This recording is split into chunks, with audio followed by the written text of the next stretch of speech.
afternoon. Well, the title does say a lot, so I'll just get stuck into it. And I've heard this thing is really, really bad. I don't know who wrote this. I'll look it up.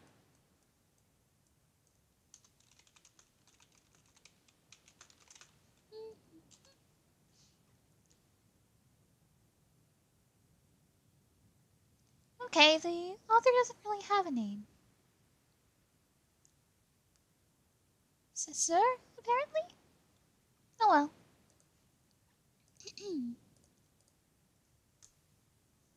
Okay, this is apparently the original and it has 8.7 votes? That's weird. Jeff the Killer. Excerpt from a local newspaper. Ominous unknown killers still at large. After weeks of unexplained murders, the ominous unknown killer is still on the rise. After little evidence has been found, a young boy states that he survived one of the killer's attacks and bravely tells his story.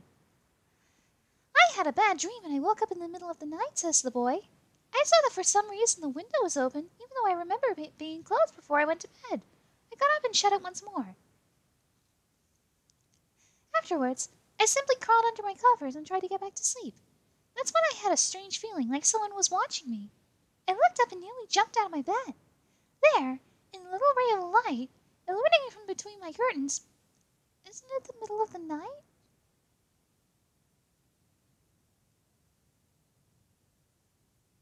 Why is there light in the middle of the night? Illuminating from between my curtains were a pair of two eyes. These weren't regular eyes. They were dark, ominous eyes. They were bordered in black and just plain out terrified me. If they were dark, I kind of imagined they'd be bordered in black, but what does that mean? That's when I saw his mouth. A long, horrendous smile that just made every hair on my body stand up. The figure stood there, watching me. Finally, after what seems like forever, he said it. But only in a way that a madman could speak. He said, "Go to sleep." I let out a scream. That's what sent him at me. He pulled up a knife aiming at my heart. He jumped on top of my bed. Wasn't your window closed? How did he get in so quickly? I fought him back. I kicked, I punched, I rolled around trying to knock him off me. That's when my dad busted in. The man threw the knife. It went into my dad's shoulder. The man probably would have finished him off if one of the neighbors hadn't alerted the police. How convenient that the neighbors decided to immediately alert the police over a minor scuffle. They drove into the parking lot and ran towards the door. That's very fast. That was a fast response from the police. I guess it's better than the 10 months it took for the police to figure out what might have been a link in the murders with the fic that Kaide read.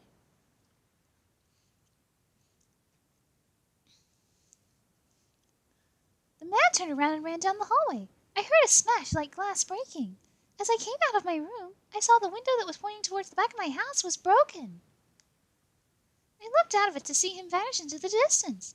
I can tell you one thing, I will never forget that face. Those cold evil eyes and that psychotic smile. They will never leave my head.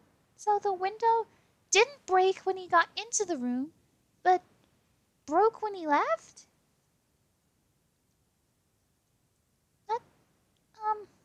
Okay. Police are still on the look for this man. If you see anyone that fits the description in this story, please contact your local police department. Jeff and his family... Wow, that's an abrupt segue. Jeff and his family had moved to a new neighborhood. His dad had gotten a fancy promotion... His dad had gotten a promotion at work, and they thought it would be best to live in one of those fancy neighborhoods. Yeah, just immediately after a single promotion. Jeff and his brother Lou couldn't complain, though. A new, better house. What was not to love? As they were getting unpacked, one of their neighbors came by. "Hello," she said. "I'm Barbara. I live across the street from you. Well, I just wanted to introduce myself and to introduce my son." She turns around and calls her son over. Billy, these are our new neighbors. Billy said hi and ran back to play in his yard.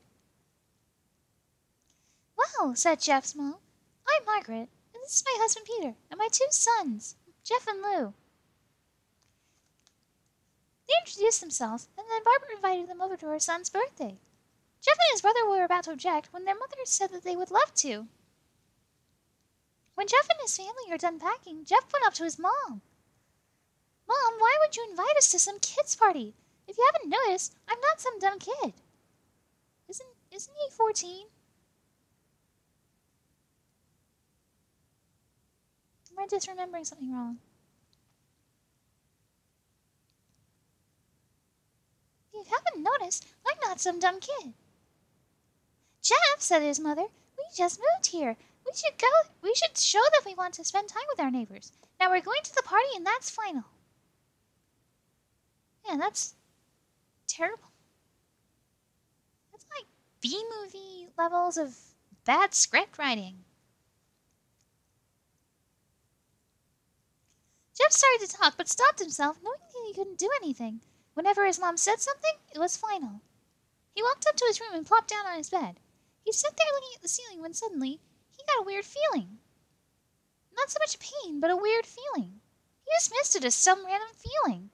He heard his mother call him down to get his stuff, and he walked down to get his feelings. To get it. The next day, Jeff walked downstairs to get breakfast and got ready for school. As he sat there, eating his breakfast, he once again got that feeling. This time it was stronger. It gave him a slight tugging pain, but he once again dismissed it. As he and Lou finished breakfast, they walked down to the bus stop. They sat there waiting for the bus. Then all of a sudden, some kid on a skateboard jumped over them, only inches above their laps.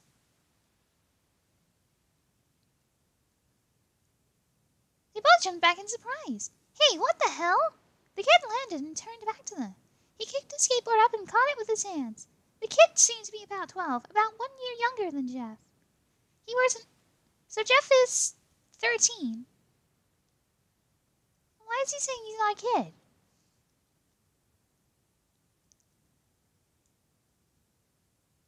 He wears an Aeropostale shirt and some ripped blue jeans. Well, it looks like we got some new meat. Suddenly, 2 other kids appeared. One was super skinny and the other was huge. I was wondering where the stock bullies would come in.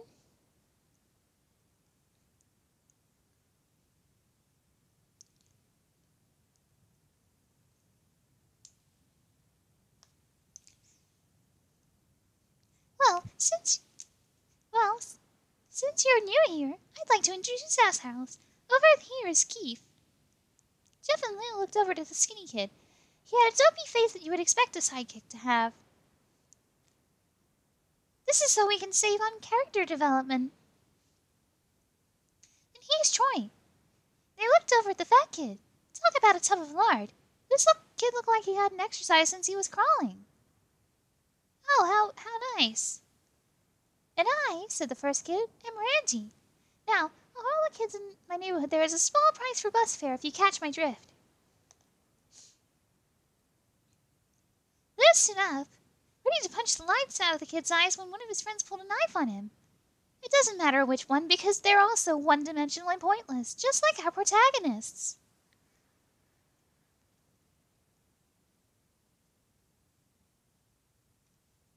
Tisk. I hope that you would have been more cooperative, but it seems we must do this the hard way. The kid walked up to Lou and took his wallet out of his pocket. Jeff got that feeling again. Now it was truly strong, a burning sensation. He stood up, but Lou gestured him to sit down. Jeff ignored him and walked up to the kid. Listen here, you little punk. Give back my bro's wallet or else. Randy put the wallet in his pocket and pulled out his own knife. Oh, and what will you do? Just as he finished the sentence, Jeff popped the kid in the nose.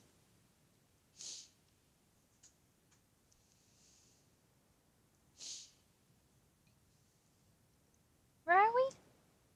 As Randy reached for his face, Jeff grabbed the kid's wrist and broke it. Just like that.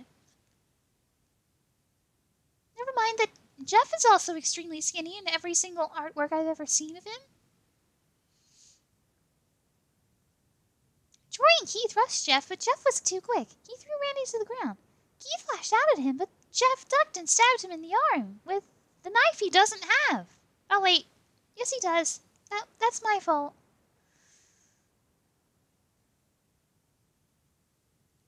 Keith dropped his knife and fell to the ground screaming. Troy rushed him too, but Jeff didn't even need the knife. He just punched Troy straight in the stomach and Troy went down. As he fell, he puked all over. That's not how that works. Lou could do nothing but look in amazement at Jeff. Jeff how'd you was all that he said. They saw the bus coming and knew that they'd be blamed for the whole thing. So they started running as fast as they could. As they ran, they looked back and saw the bus driver rushing over to Randy and the others. Well, if they're close enough to see what's going on, then it's probably close enough for the bus driver to have seen what happened. Or at least the tail end of what happened. But no, we can't have that because it's our protagonists. As Jeff and Lou made it to school, they didn't dare tell what happened. All they did was sit and listen. Lou just thought of that as his big... What? Lou just thought of that as his big brother beating up a few kids, but Jeff knew it was more. It was something scary. As he got that feeling, he felt how powerful it was, the urge to just hurt someone. He didn't like how it sounded, but he couldn't help feeling happy. He felt that strange feeling go away and stay away for the entire day of school. Even as he walked home due to the whole thing near the bus stop, and how he probably wouldn't be taking the bus anymore. He never took it the first time. He felt happy. When he got to home, his parents asked him how his day was, and he said, in a somewhat ominous voice, it was a wonderful day.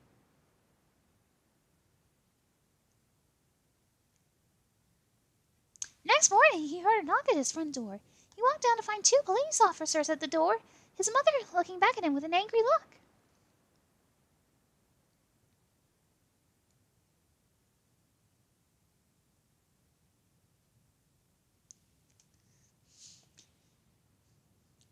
Jeff, these officers tell me that you attacked 3 kids. That it wasn't regular fighting and that you were stabbed. Stabbed, son! Jeff's gaze fell to the floor, showing his mother it was true. Mom, they were the ones who pulled knives on me and Lou.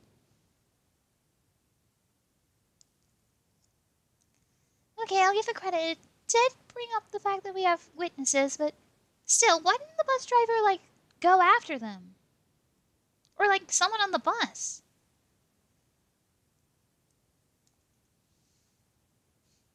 And why did it take an entire day for evidence to get out? If they apparently knew who did it.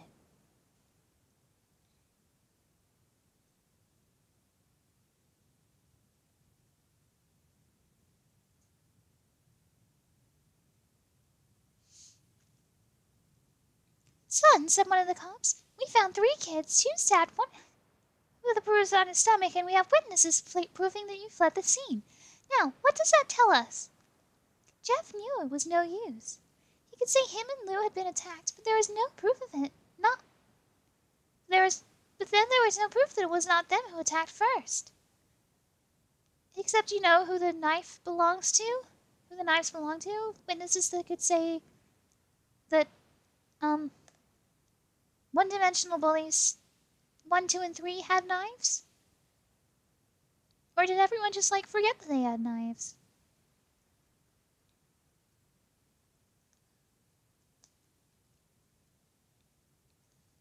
They couldn't say that they were fleeing, because truth told, they were. So Jeff couldn't defend himself or Lou.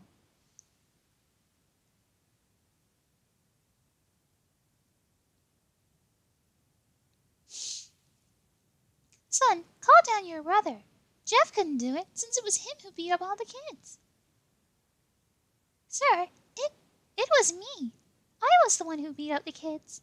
Lou tried to hold me back, but he couldn't stop me. The cop looked at his partner, and they both nod. So we're just gonna skip tenses in the middle of the story, too. Well, kid, Looks like a year in juvie. Wait, says Lou. They all looked up to him to see him holding a knife. The officers pulled their guns and locked them on Lou. It was me. I beat up those little punks. He had the marks to prove it. He lifted out his sleeves to reveal cuts and bruises as if he was in a struggle.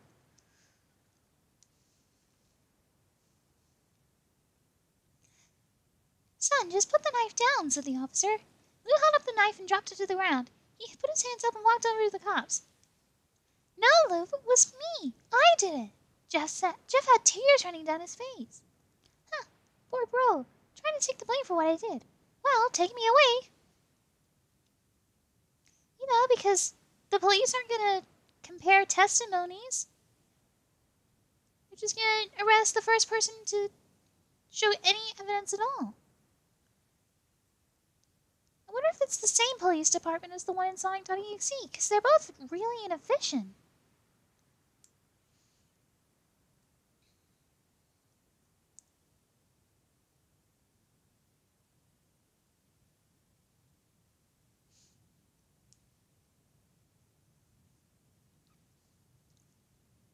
Lou, tell them it was me. Tell them I was the one who beat up those kids. Jeff's mother put her hands on his shoulders. Jeff, please, you don't have to lie. We know it's Lou. You can stop. Jeff watched helplessly as the cop car speeds off with Lou inside. A few minutes later, Jeff's dad pulled into the driveway, seeing Jeff's face and knowing something was wrong. Son, what is it? Jeff couldn't answer. His vocal cords were strained from crying. For 5 seconds. Instead, Jeff's mother walked his father inside to break the bad news to him as Jeff wept in the driveway. After an hour or so, Jeff walked back into the house, seeing that his parents looked shocked, sad, disappointed. He couldn't look at them. He couldn't see how much they thought of Lou when it was his fault.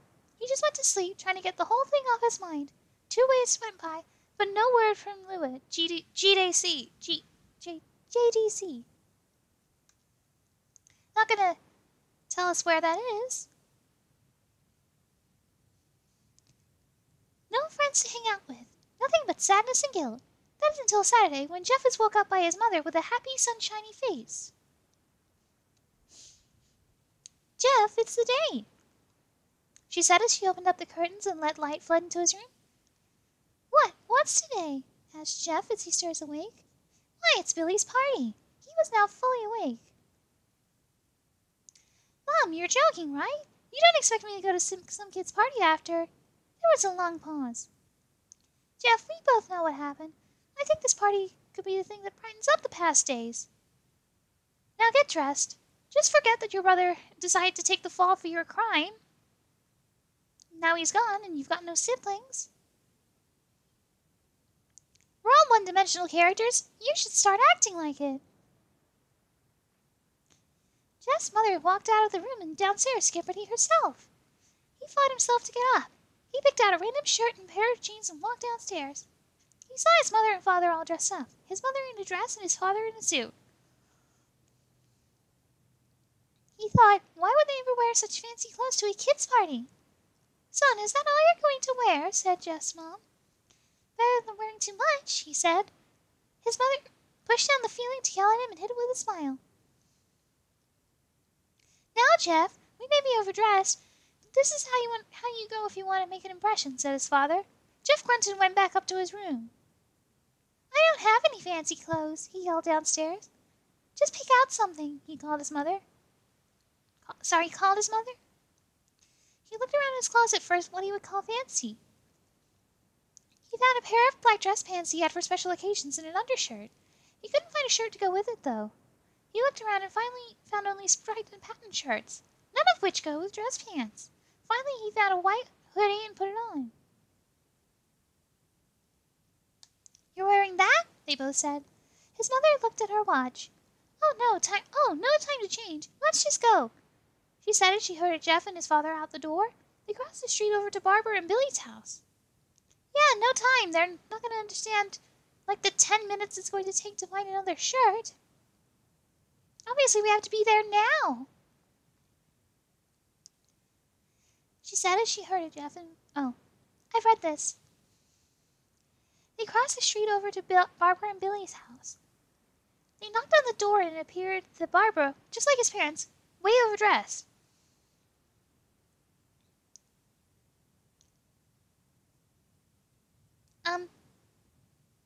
Okay. That's not grammatically correct, but okay. As they walked inside, all Jeff could see were adults, no kids.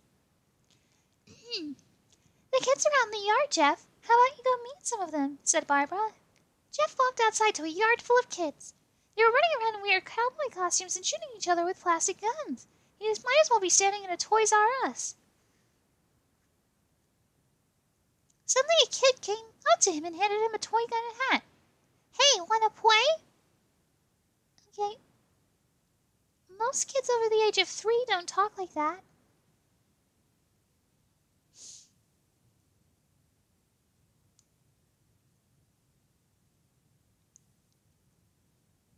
Oh, no, kid. I'm way too old for this stuff. You really aren't. The kid looked at him with that weird puppy dog face. Please? Said the kid. Fine, said Jeff. He put on the hat and started to pretend to shoot at the kids. At first he thought it was totally ridiculous, but then he started to actually have fun. It might not have been super cool, but it was the first time he had done something that took his mind off Lou. Except for, looking for that shirt the other day, because that shirt like 10 minutes ago. Because, more important things than your brother?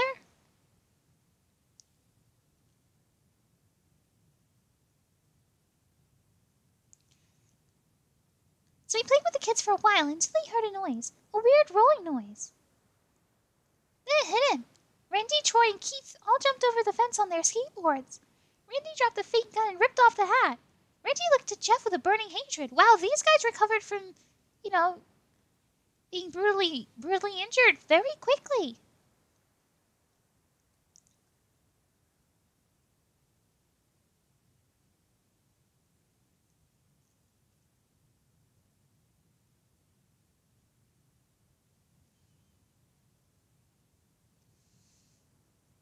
Hello, Jeff, is it? He said. We have some unfinished business. Jeff saw his bruised nose. I think we're even. I beat the crap out of you, and you get my brother, and you get my brother to send to JDC. Hello. Randy got an angry look in his eyes. Oh no, I don't go for even. I go for winning. You may have kicked our asses that one day, but not today. As he said that, the one-dimensional bully ran at Jeff. Randy ran at Jeff. They both fell to the ground. Randy punched Jeff in the nose, and Jeff grabbed him by the ears and headbutted him.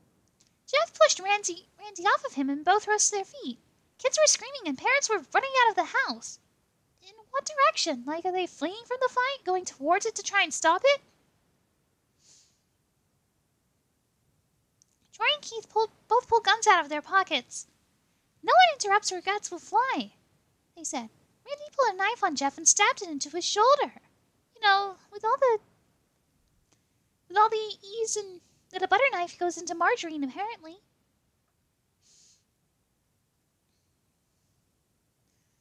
Jeff screamed and fell to his knees. Randy started kicking him in the face. After 3 kicks, Jeff grabs his foot and twists it. Don't you kind of need both your arms for that? And, not a stab wound in the shoulder? Causing Randy to fall to the ground. Jeff stood up and walked towards the back door. Troy grabbed him, even though he has a gun and could use it.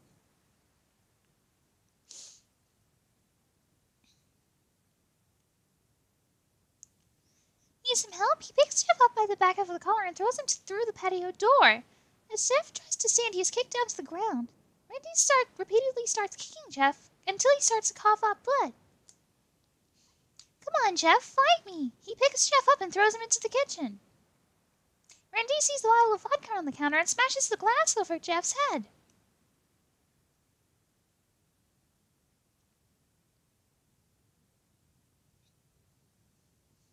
That's okay. I'm just kind of dumbfounded by all this. It's really poorly written.